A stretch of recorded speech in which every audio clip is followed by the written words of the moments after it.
kami sa first mountain, Mount Balinga. Walang clearing. Walang clearing, but it's okay. Nakapagod. Andi ahon, grabe.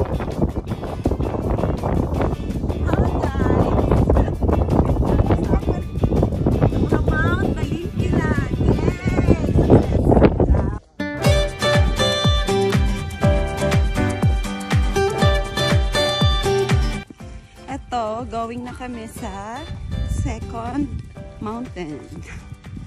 Walang clearing. Tireng. Okay lang. Para hindi ganun kainit.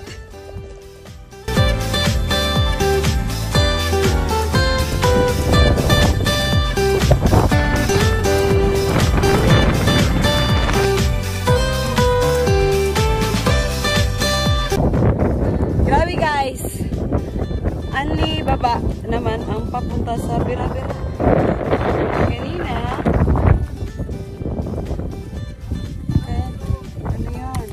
Kanina anli ahon. Ngayon anli baba. Tapos medyo madulas dahil umulan. Kaya yun.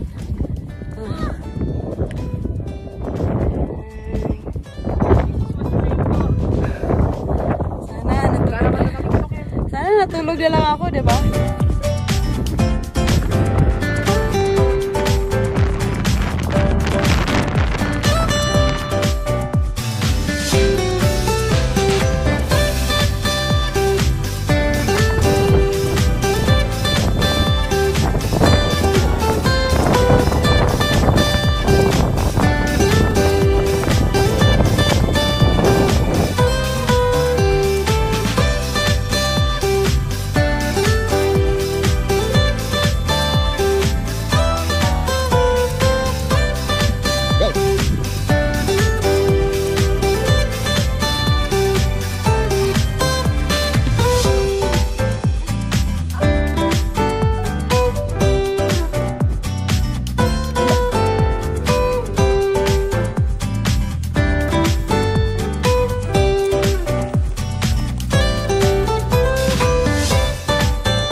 Grabe guys, papunta pa lang sa summit ng pangalawang bundok. Wala na akong energy. Anli ahon, anli baba. Ito ang nangyayari papuntang mountain 2 sa Mount Bira-Bira. Pagod, wala ako energy. Kailangan ko na magpahinga. Malapit na ang summit.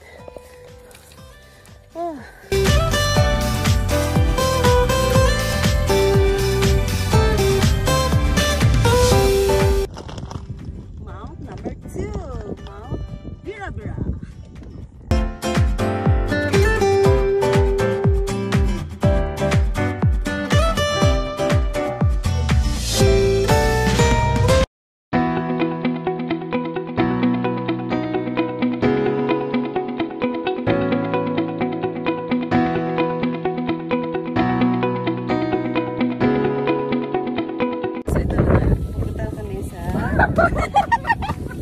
Huwag mo ko tawanan kasi ano, punta na kami sa third mountain. Ang sabi 30 minutes lang daw, pero hindi ko naniniwala, mga 2 hours to, hindi 1 hour lang siguro. Okay.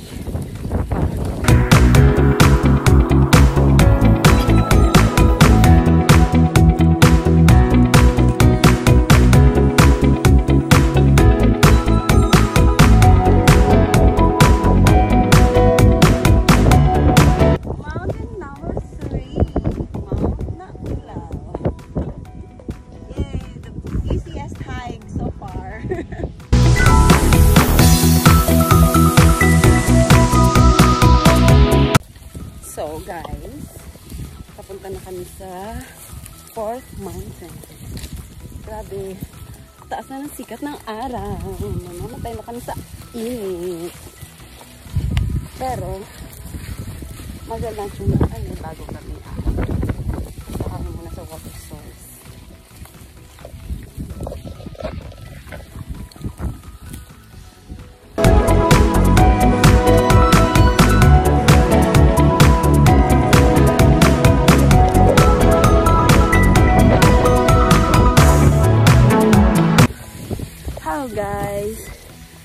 Ayun.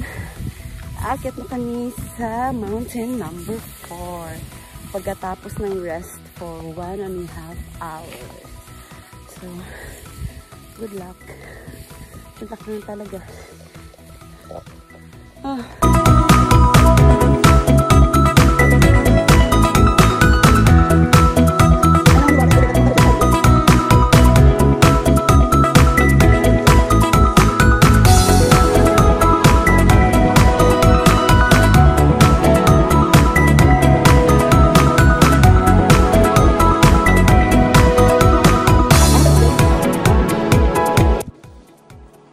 Welcome to mountain number 4, Mount Dayungan, aka Mount Gudugudu.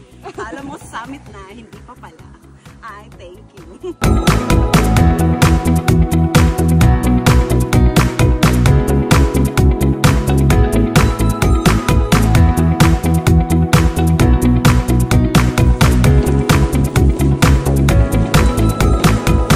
So guys, papunta na kami sa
bababa na, pero